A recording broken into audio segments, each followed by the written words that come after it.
अस्सलाम वालेकुम एवरीवन, कैसे हैं आप सब। उम्मीद करती हूँ कि आप सब खैरियत से होंगे।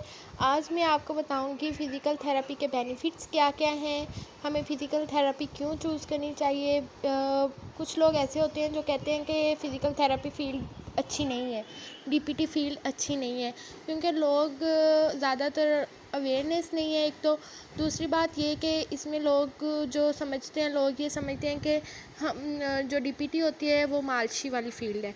तो बहुत सारे लोग ये कहते हैं कि ये मालशी वाली फ़ील्ड है तो हमें इसमें नहीं जाना चाहिए।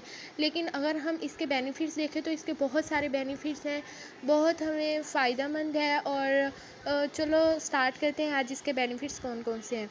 तो बेनिफिट्स ऑफ फ़िज़िकल थेरेपी, तो सबसे पहले तो इसका बेनिफिट्स ये है कि ये जो हमारे पास जो फ़िज़िकल थेरेपी है ये हमारी फ़िज़िकल परफॉर्मेंस को इम्प्रूव करती है, हमारी जो मोबिलिटी है, मूवमेंट को इम्प्रूव करने में हेल्प करती है। सेकंड भी आ जाता है कि ये हमारी कोऑर्डिनेशन, हमारी स्ट्रेंथ, पावर, बैलेंस, इन सब चीज़ों को कंट्रोल कर रही होती है।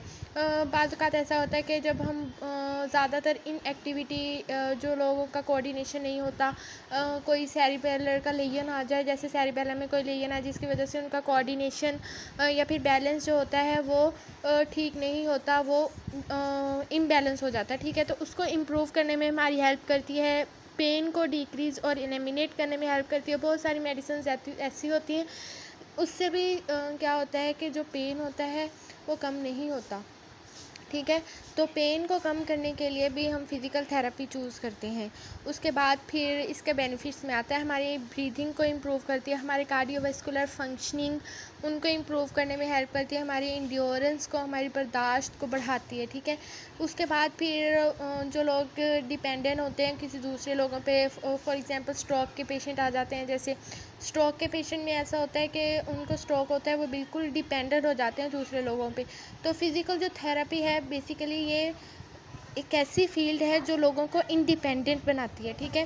तो इसमें हमारे पास, और ये हमारी मूवमेंट को नॉर्मल करती है, वॉकिंग, रनिंग, किसी को चलने में मुश्किल आ रही है, भागने में, स्टैंडिंग में, तो हम कुछ ऐसी टेक्निक्स, ऐसी एक्सरसाइज अप्लाई करते हैं जिससे क्या होता है कि वो नॉर्मल मूवमेंट परफॉर्म कर सकता है, हम उसको रिस्टोर करते हैं। फ़िज़िकल एक्टिविटी और स्पोर्ट परफॉर्मेंस में बहुत ज़्यादा हेल्पफुल होती है। बाज़ औक़ात ऐसा होता है कि जो स्पोर्ट्स में खेलते हैं, जो स्पोर्ट्स में जाते हैं ज़्यादातर, तो उनमें उनकी भी बहुत सारी इंजरीज़ ऐसी होती हैं जो सिर्फ फ़िज़िकल थेरेपी से ही ट्रीट हो सकती हैं। तो फ़िज़िकल थेरेपी एक ऐसी फ़ील्ड नहीं है कि लोग इनको कह देते हैं कि ये मालशी वाली फ़ील्ड है, इसमें नहीं जाना चाहिए। तो ये बहुत गलत बात है, क्योंकि अवेयरनेस नहीं है इसकी। तो सबसे पहले इसकी अवेयरनेस नहीं है, जिसकी वजह से लोग इसको समझ ही नहीं पाते। लेकिन जैसे ही इसके बारे में पता चलता है तो वाक़ई ये बहुत अच्छी फ़ील्ड है, ठीक है।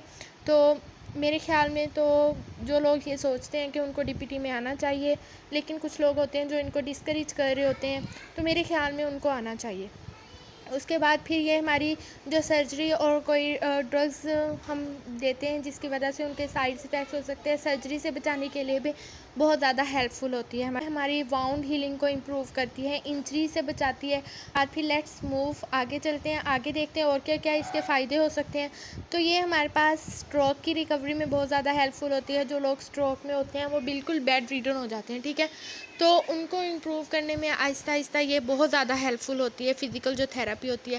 फ़िज़िकल थेरेपी आपको, इट विल मूव यू, ये आपको चलाती है, ठीक है। ये फ़िज़िकल थेरेपी जो पेशेंट होते हैं जो चल नहीं सकते, उनको चलाने में बहुत ज़्यादा हेल्पफुल होती हैं। आहिस्ता आहिस्ता ये एक्टिविटीज़, कुछ ऐसी टेक्निक्स अप्लाई की जाती हैं जो बहुत ज़्यादा हेल्पफुल होती हैं लोगों के लिए, ठीक है। उसके बाद पावर देती है, जिनकी पावर बाज़ औक़ात नहीं होती उनके लिम्स की, तो उनको उनकी जो मसल्स हैं उनको पावर, उनको स्ट्रेंथनिंग करने में बहुत ज़्यादा हेल्पफुल होती है। तो ये था गाइज़ आज का मेरा लेक्चर के बेनिफिट्स कौन कौन से होते हैं। तो उम्मीद करती हूँ कि आप लोगों को समझ में आया होगा। अगर समझ में आया तो मेरे चैनल को लाइक करिए, सब्सक्राइब करिए एंड शेयर करिए। मिलते हैं नेक्स्ट लेक्चर में। अल्लाह हाफ़िज़।